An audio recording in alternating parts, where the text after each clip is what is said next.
Il voulait éloigner la population de la nature pour leur donner l'impression de sécurité dans un milieu coupé de toute communication avec l'univers environnant.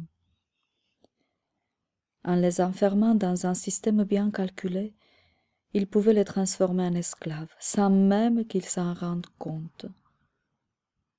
Cupidus était le produit vivant de ce système. Il était le résultat de la transformation des humains, coupés de la nature et ses pouvoirs. Marjolaine était arrivée à proximité du passage secret. Pour déplacer un gros rocher afin d'accéder à un tunnel qui traversait la colline, Marjolaine n'avait qu'à tourner 3 pierres d'une manière bien précise. Le vent s'est mis à souffler violemment. Le ciel fut couvert de nuages en un clin d'œil. Marjolaine s'est mise à trembler. La température chuta d'un coup.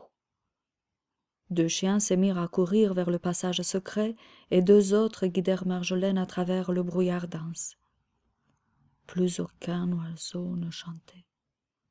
On aurait dit que le cœur de la forêt s'était arrêté de battre. On avait la sensation que le temps était suspendu. La peur gagna très rapidement Marjolaine. Elle était complètement tétanisée et n'osait plus avancer. Elle n'arrivait même plus à penser. Elle avait complètement oublié qui elle était.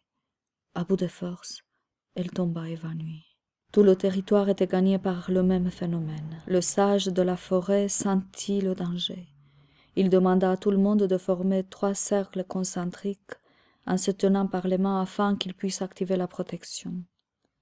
Tant qu'ils étaient dans cette position, ils étaient protégés. Tout autour, le ravage continua.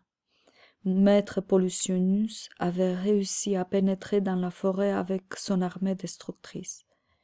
Il fallait absolument le neutraliser le plus rapidement possible. Pollutionus n'avait pas une grande armée, mais ses armes étaient particulièrement redoutables. Les créatures enchantées, le sage Timothée, Charles et Cupitus étaient impuissants face à cette invasion. Pollutionus avait appris par un de ses espions qu'il avait lieu cette rencontre importante pour s'organiser contre lui, et il avait décidé de riposter et prendre en otage toutes les créatures enchantées. Il fallait chercher de l'aide, mais qui aurait pu les aider dans cette situation critique? Flair se mit à renifler l'air et à aboyer d'une façon particulière. Il se mit à tourner comme un fou autour du sage. Ce dernier parvint enfin à discerner le message. Il suivit Flair et organisa d'une autre façon le groupe. Les cercles concentriques furent transformés en un clin d'œil en une gigantesque spirale. À présent, ils se tenaient tous par la main. « Écoutez bien, dit le sage. Flair va nous conduire pour chercher de l'aide. Où? Demandèrent-ils tous en chœur. Je ne sais pas, mais il a reçu un signal.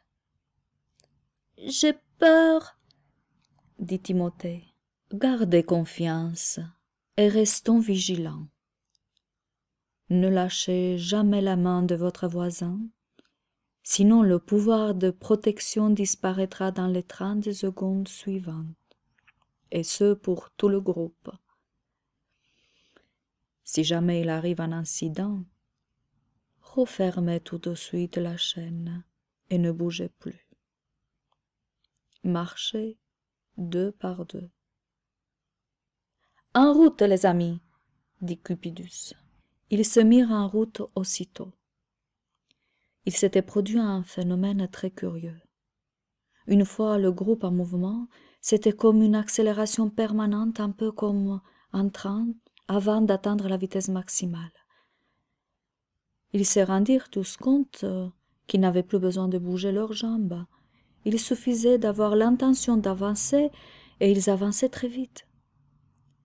Cupidus commençait à reconnaître les lieux. Il faisait le chemin à l'envers. Quand ils arrivèrent près de la maison de Marjolaine, le mouvement s'arrêta net. Grande fut leur surprise quand personne ne répondit à leurs appels. Il y avait pourtant de la lumière dans la maison car la nuit commençait à s'installer.